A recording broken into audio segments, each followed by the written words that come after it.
Unit 14. Gateway. Centralized formal rules can facilitate productive activity by establishing rules and practices. The rules of baseball don't just regulate the behavior of the players. They determine the behavior that constitutes playing the game. Rules do not prevent people from playing baseball. They create the very space that allows people to play baseball. A score of music imposes rules, but it also creates a pattern of conduct that enables people to produce music. Legal rules that enable the formation of corporations, that enable the use of wills and trusts, that create negotiable instruments, and that establish the practice of contracting, all make practices that create new opportunities for individuals. And we have legal rules that establish roles individuals play within the legal system, such as judges, trustees, partners, and guardians.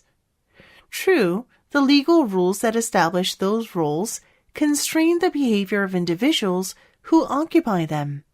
But rules also create the roles themselves. Without them, an individual would not have the opportunity to occupy the role.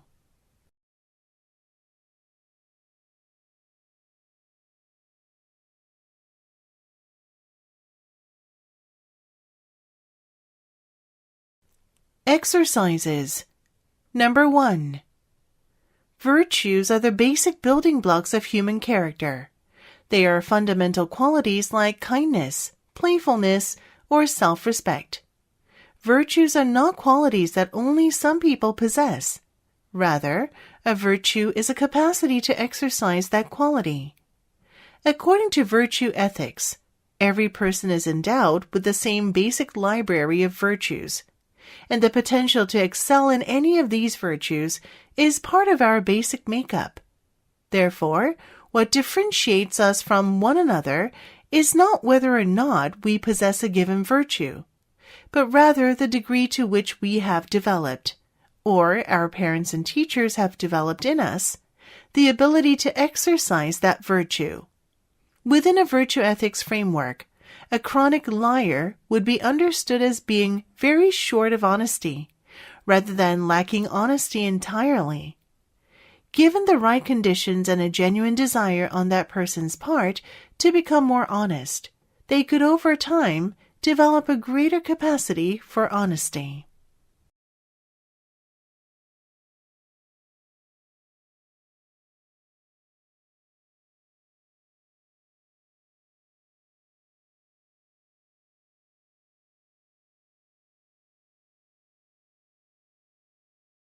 Number 2. We as teachers cannot be willfully ignorant when we are developing our classroom libraries or making other choices about texts. If we are curating a classroom library, for instance, our own preferences should not be more important than our readers. I am not the most avid reader of science fiction and fantasy. A classroom audit of my collection revealed that I had far fewer titles in that genre than in other genres. What I knew, though, from talking with students and reading of their surveys, was that they loved science fiction and fantasy. It was one of their most popular genres. I admitted to students that I'd let my own disinterest lead to not doing what they were telling me they desired. I asked them what they wanted me to add to the classroom library, as well as what texts they wanted to read during our collective work. And I changed based on that feedback. Our science fiction/fantasy section doubled, and readers were able to offer continuous feedback that enabled their literacy practices to flourish.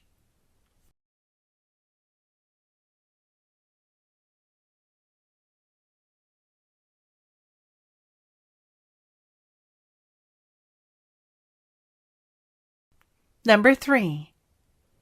The natural tendency to blame someone for an error is shared by those who made the error, who often agree that it was their fault. People do tend to blame themselves when they do something that, after the fact, seems inexcusable. "I knew better" is a common comment by those who have done something wrong. But when someone says, It was my fault. I knew better. This is not a valid analysis of the problem. That doesn't help prevent its recurrence. When many people all have the same problem, shouldn't another cause be found? If the system lets you make the error, it is badly designed. And if the system induces you to make the error, then it is really badly designed. When I turn on the wrong stove burner, it is not due to my lack of knowledge. It is due to poor mapping between controls and burners. Teaching me the relationship will not stop the error from recurring. Redesigning the stove will.